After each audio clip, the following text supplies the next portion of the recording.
विदर्भ स्तरीय ओबीसी महिला अधिवेशन का आयोजन आज 11 जून को जनता महाविद्यालय के मैदान पर किया गया, जिसमें विदर्भ से बड़ी संख्या में महिलाओं ने सहभाग लिया। इस अधिवेशन में जो ठहराव लिए गए उसके संदर्भ में अधिवेशन के संयोजक डॉक्टर अशोक जीवतोड़े ने विस्तार पूर्वक जानकारी दी।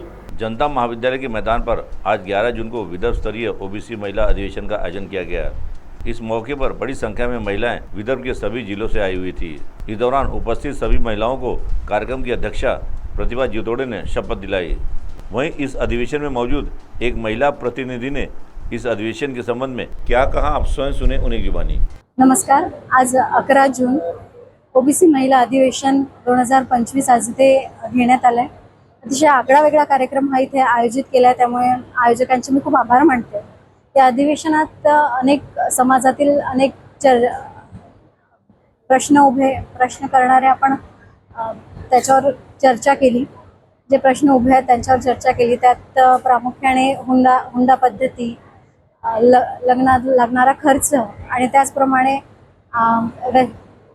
आजकाल समाजात इतका व्यसन पसरलेलं आहे, या गोष्टींवर चर्चा करण्यात आली।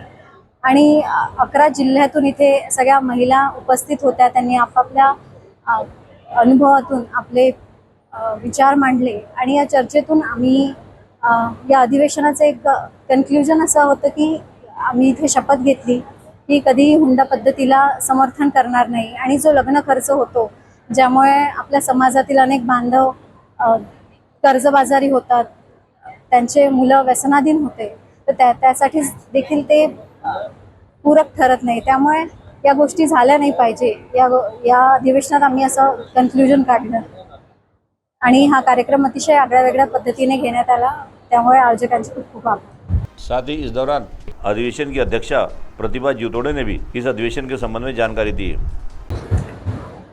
आज 11 जून 2025 या अनुषंगाने आम्ही आज महिला अधिवेशन, ओबीसी महिला अधिवेशन घेण्याचा निर्णय घेतला। त्यामध्ये हुंडा देणे आणि घेणे यावर आळा घालणे, व्यसनाधीनता यावर चर्चा करणे, तसेच आपल्या समाजाला एक उजाळा मिळावा अशी आम्ही प्रतिज्ञा करत आहोत। इस विदर्भ स्तरीय महिला अधिवेशन में अनेक ठहराव लिए गए, जिसके संबंध में इस महिला अधिवेशन के संयोजक विदर्भवादी नेता डॉक्टर अशोक जीवतोड़े ने मीडिया को विस्तारपूर्वक जानकारी दी।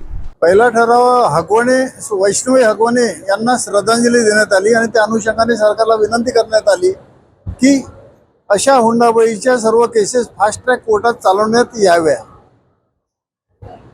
त्याचबरोबर दुसरा ठराव घेतला, केंद्र सरकारने ज्या काही ओबीसीसाठी हिताचे निर्णय घेतले, ते GR निघाले, त्याबद्दल केंद्र सरकारचे आणि विशेष करून आदरणीय पंतप्रधान नरेंद्र मोदी साहेबांचे अभिनंदन करण्यात आले। त्याचबरोबर राज्य सरकारतर्फे जे काही 45 निर्णय घेण्यात आले, त्या सर्व निर्णयांचं वाचन करून आणि विशेष करून राज्य सरकार आणि आदरणीय देवेंद्र फडणवीस साहेब मुख्यमंत्री यांचा अभिनंदनाचा ठराव या अधिवेशनामध्ये पारित झाला।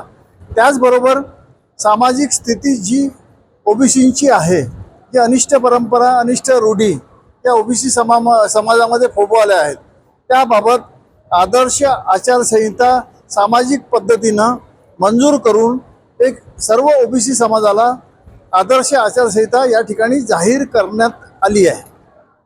आणि त्याचबरोबर ओबीसीचे जे सामाजिक प्रश्न आहे त्याची सद्यस्थिती आहे आणि फ्युचरमध्ये, भविष्यामध्ये ओबीसी महिलांचं सामाजिक आणि राजकीय नेतृत्व समोर यावं ही या अधिवेशनातून अपेक्षा व्यक्त केली आहे आणि पुढचं अधिवेशन महाराष्ट्र स्तरीय होईल याबाबत निर्णय झाला आहे। CTV के लिए हमारे प्रतिनिधि वैभव रुगारकर की रिपोर्ट।